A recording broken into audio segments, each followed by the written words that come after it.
Now with more time to offer an in-depth look at all the trends that matter to you. What's making the headlines and what's behind them? We're on the streets to give you in-depth reports and insights. DW News Africa.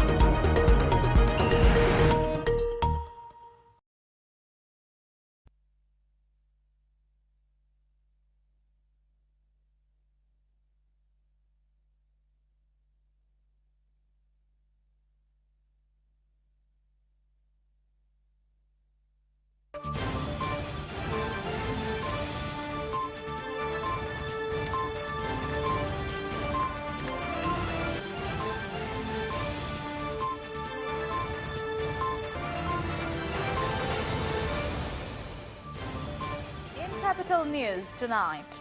Last respects for 3 police officers killed in a gun attack were held in Dar es Salaam.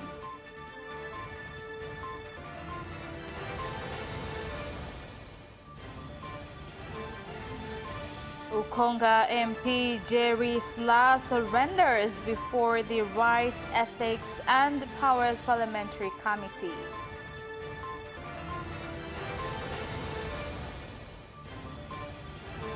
And in sports, Tanzania to be represented by Ignas Tweve on Monday in the discus throwing event at the Tokyo Paralympics.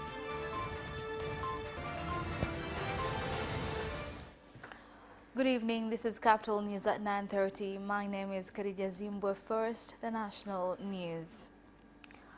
Last respects have been held at Kilwa Road Police Hospital grounds for the 3 police officers killed in the gun attack that had occurred on Wednesday near the French embassy along the Ali Hassan Road in Dar es Salaam.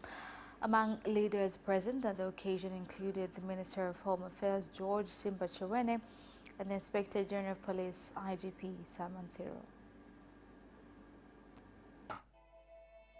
Ile tukio kwetu ni kubwa.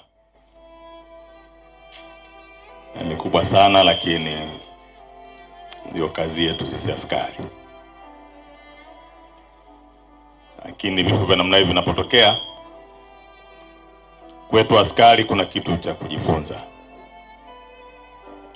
Wananchi wana kitu cha kujifunza, lakini wafiwa pia wana kitu cha kujifunza. Kuhusu namna mauaji hayo yalivyofanyika na maagizo yake kwa jeshi la polisi, akasema lakini kwa police officer na sisi viongozi wa upande wa vyombo vya ulinzi na usalama, kuna kitu cha kujifunza kwa askari wetu. Hawakufa kwa risasi, kwa kupigwa risasi kichwani. Huwa nawaambia siku zote, usicheze na mtu wa hovyo hovyo, usimwamini kila mtu. Lakini bado tuendelee kuwajenga vijana wetu katika kuwapa mbinu za kisasa katika kubaini kiashiria cha watu wasio wazuri. Nafikiri kama vijana wetu, kama ulivyosema, wasingekuwa huruma, basi wangeweza kuwahi, lakini bahati mbaya waliwahiwa. Hamza tutaendelea kumlaani. Tumekasirika na Hamza. Tunaendelea kuwaomba viongozi wa dini waendelee kutuhimiza, watufundishe matendo mema.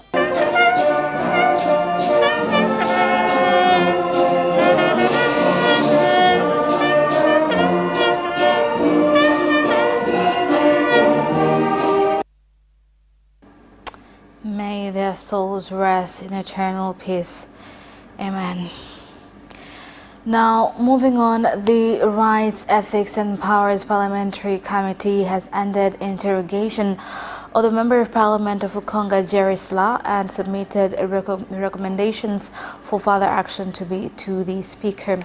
MP Jerry Slaa arrived at Parliament building in Dodoma at 7 a.m. in the morning without police escort after the committee directed his arrest following his failure to appear as summoned yesterday.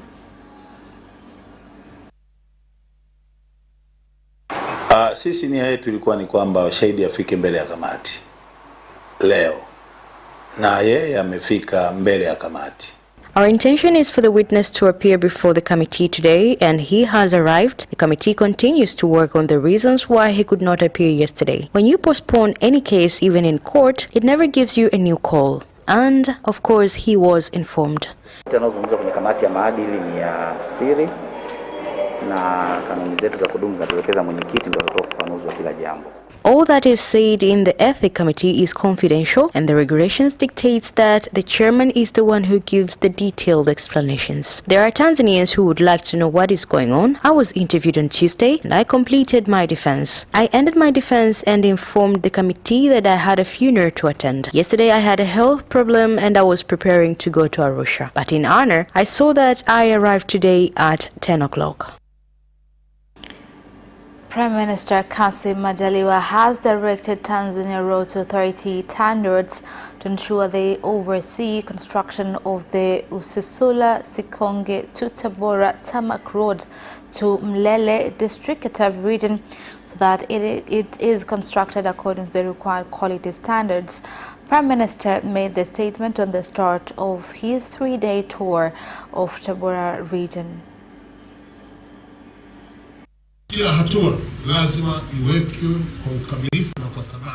Every step must be performed in perfection and value. The work is still large and impossible to end in 3 months. 105 kilometers road is built for 3 years. Today you say the 30-kilometer road will be built in 3 months. This is not correct. Go and make sure the work is done, but be satisfied with the standards and tell them not to hurry. They have lost a lot of time on that mountain. It is possible they found minerals and the work is still not complete. When you say 3 months, you are not right. Otherwise, make sure every step is completed.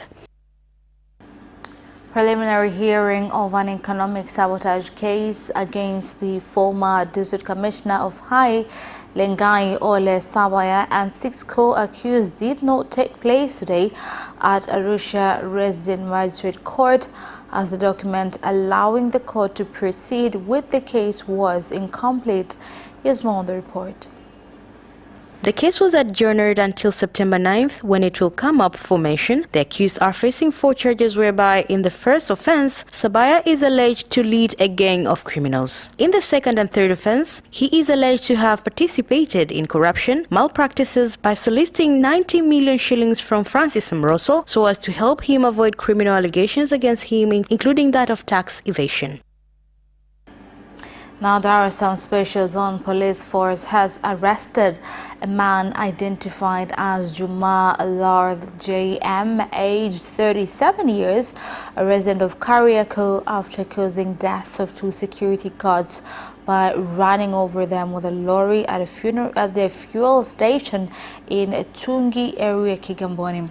The suspect had a court case filed by Axis Bank after failing to repay a loan, where the court ruled the fuel station be sold so as to pay the loan. Jeruhiwa katika tukio hilo wako hospitali na wanaendelea vizuri. The injured are in the hospital and are recovering well. The suspect has been arrested and a thorough investigation is underway. And if legal procedures are completed, then the suspects will be brought to court. For all citizens who have litigation, and in case they are not satisfied with the decisions, then they should follow legal procedures. Hapo vunja geti imetokea kule, imetembea ndo wale wakaanza kupiga bunduki. Sasa sijajua kilikuwa kinaendelea nini, ila mimi niko nimetulia pale naangalia. Walikuwa wanapiga bunduki ni kina nani? Wale walinzi wale wenye bunduki mbili wale pamoja na wenyewe hao ndio wanapiga bunduki. More than 1,000 miners at Samiko Gold Mine in Nyarugusu Ward Geita region are using water that is contaminated with mercury due to lack of safe and clean water. The miners voiced the concern when the Region Commissioner Rosemary Sanyamule visited the mine site and prohibited the miners from drinking the water.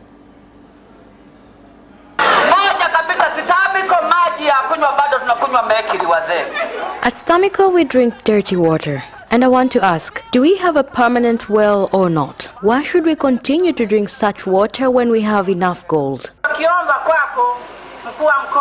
We small miners, especially women, should be given gold mining plots, especially in government areas.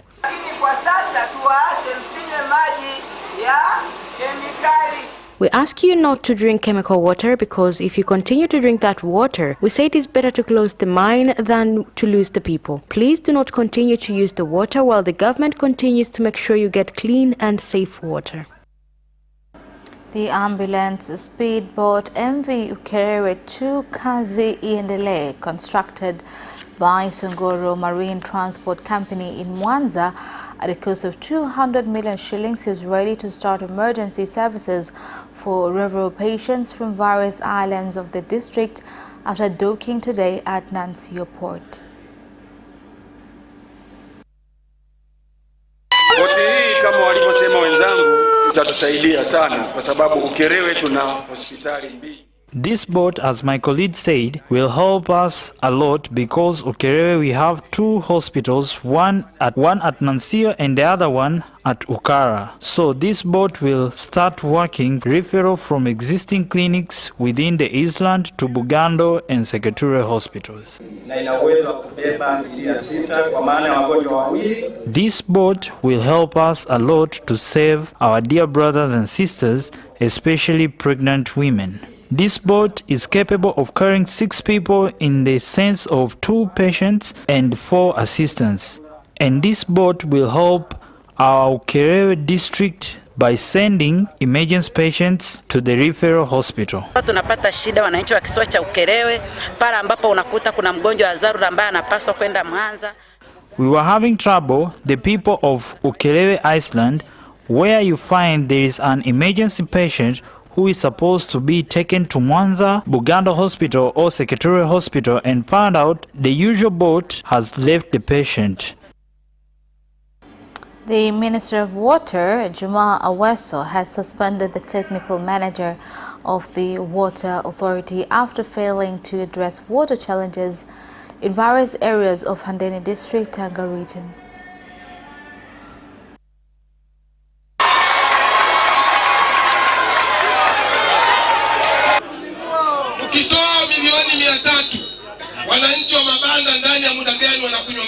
If we give 300 million, in what time these citizens will get clean water? 6 months are a long period of time, and I see your time to work here is over. The number of Handeni people are 427,000, of whom 181,000 are those who get clean water but not safe. And that is the end of national news. International news follows shortly after the break. We'll be right back. Ready for some great news. I'm Christine Mundwa. And I am Eddie Micah Jr. with the brand new DW News Africa, The show that tackles the issues shaping the continent. now with more time to offer an in-depth look at all the trends that matter to you. What's making the headlines and what's behind them? We're on the streets to give you in-depth reports and insights. DW News Africa.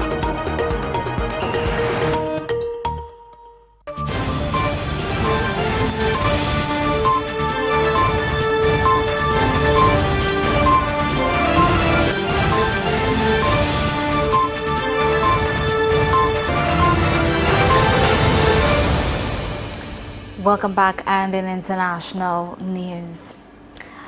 Condemnation and condolences have poured in from world leaders following the twin blasts outside Kabul's airport that killed at least 110 people, with thousands of others wounded. Here's more of the report. Saturday's attack was claimed by offshoot of the armed group ISIS in Afghanistan. The Islamic State in Khorasan province, ISIS-K, which said its suicide bombers singled out translators and collaborators with the American army. US President Joe Biden has pleaded to retaliate against the attack and confirmed the suicide bombing were carried out by ISIS-K. NATO Secretary General Jens Stoltenberg also expressed anger and sorrow as he condemned the horrific terrorist attack outside Kabul airport and said priority remains evacuation of as many people to safety as quickly as possible. A fire at a chemical factory in Pakistan's Karachi city has killed at least 15 workers. Here's more on the report. Rescue officials said the fire broke out inside the factory in Mehran town, a congested Karachi neighborhood. More than 20 laborers were inside the compound when highly flammable chemical caught fire and spread throughout the building. Karachi is the capital of Sindh province, where many people have set up factories in residential areas in violation of building regulations. In 2012, more than 250 laborers were killed when a fire broke out at a garment factory in Karachi in 2012. The incident drew global outrage because the factory was supplying products in global chain, including Germany retailer Kik. And in Kenya, the Building Bridges Initiative Secretariat now says it will move to the Supreme Court to appeal the appellate court's ruling that stopped the BBI.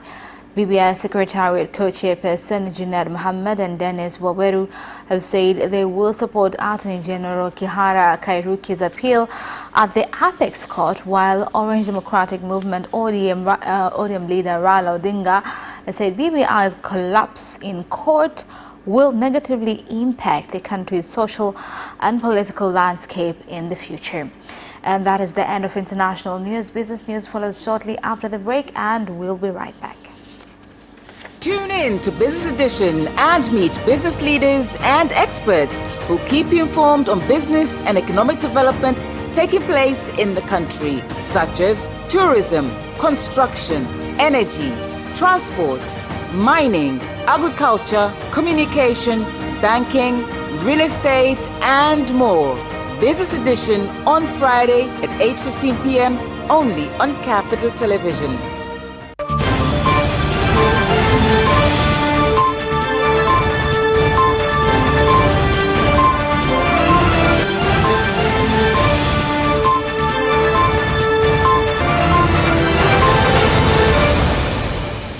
Welcome back, and in business news.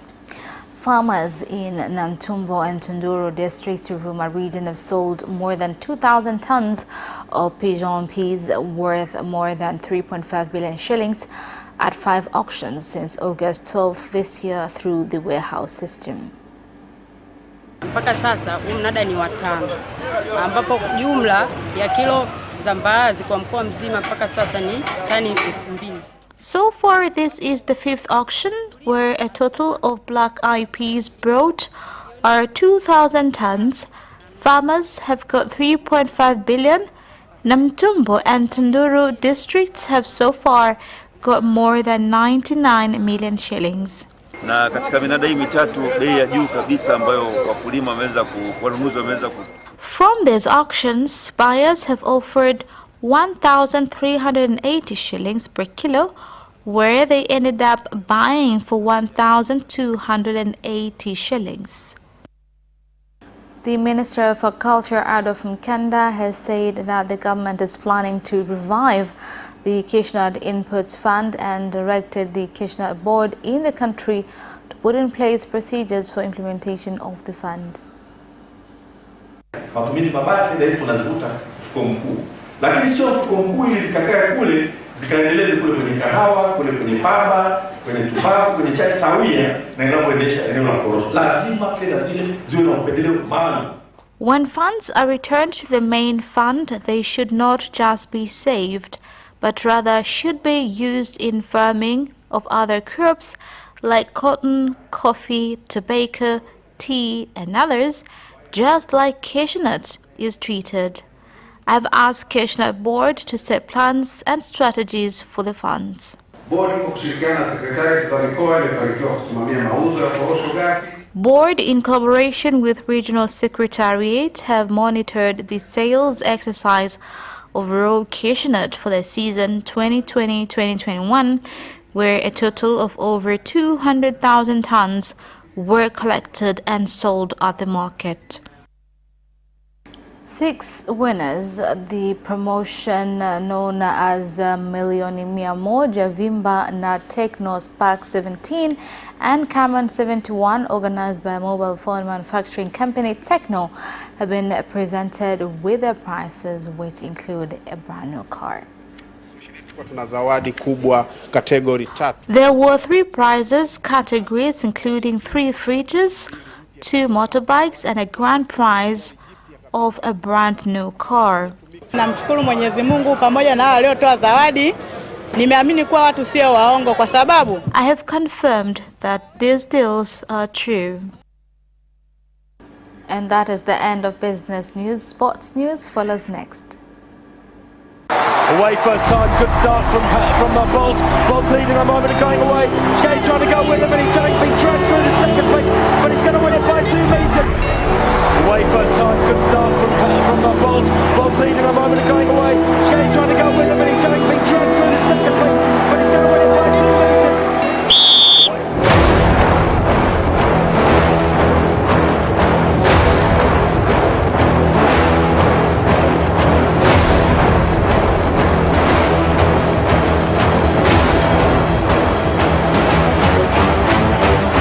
Opposition, Joaquinho, he did lose some length.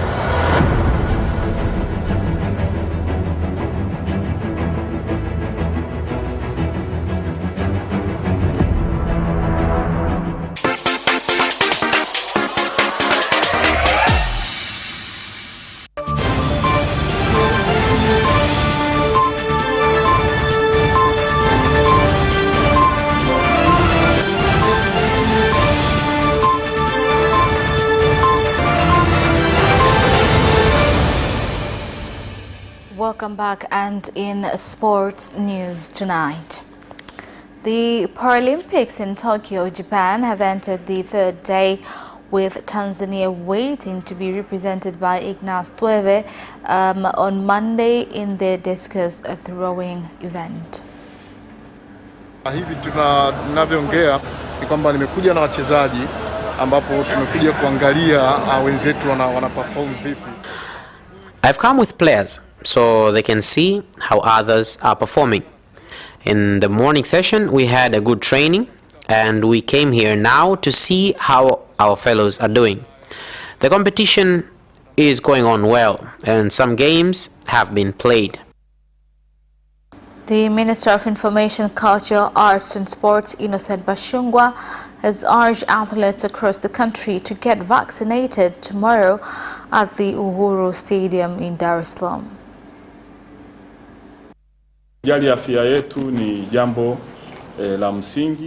It is very important to care about our health. As you know, journalists, our artists and athletes are among the people that meet with the public. It is the nature of our work. So when you get vaccinated, first you protect your health, but you also protect the one you meet.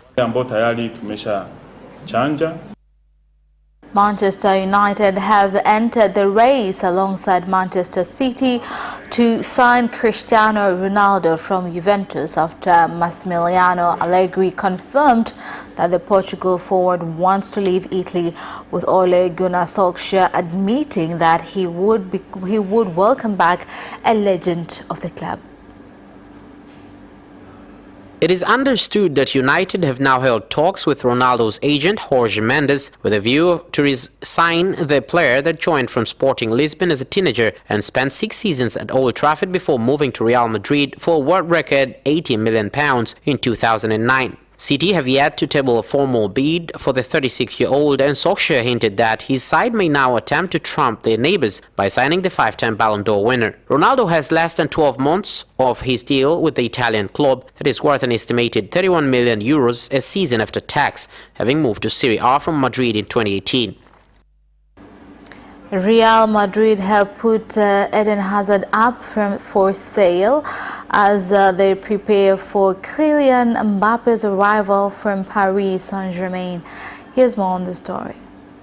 The Blancos have submitted an improved €170 million bid for Mbappe after seeing their opening offer rejected, with PSG having publicly confirmed that the striker wants to leave the club after turning down a new contract. Madrid are now working behind the scenes to make room for Mbappe, with Carlo Ancelotti likely to trim down his squad amid intense competition for places in attacking positions. The Spanish giants will look to offload one of Hazard Marco Asensio or Rodrigo if they complete a final deal for Mbappe. Real already made Gareth Bale, Luka Jovic and Mariano Diaz available for transfer early in the summer and are now stepping up their efforts to sanction multiple departures before the window closes on August 31st.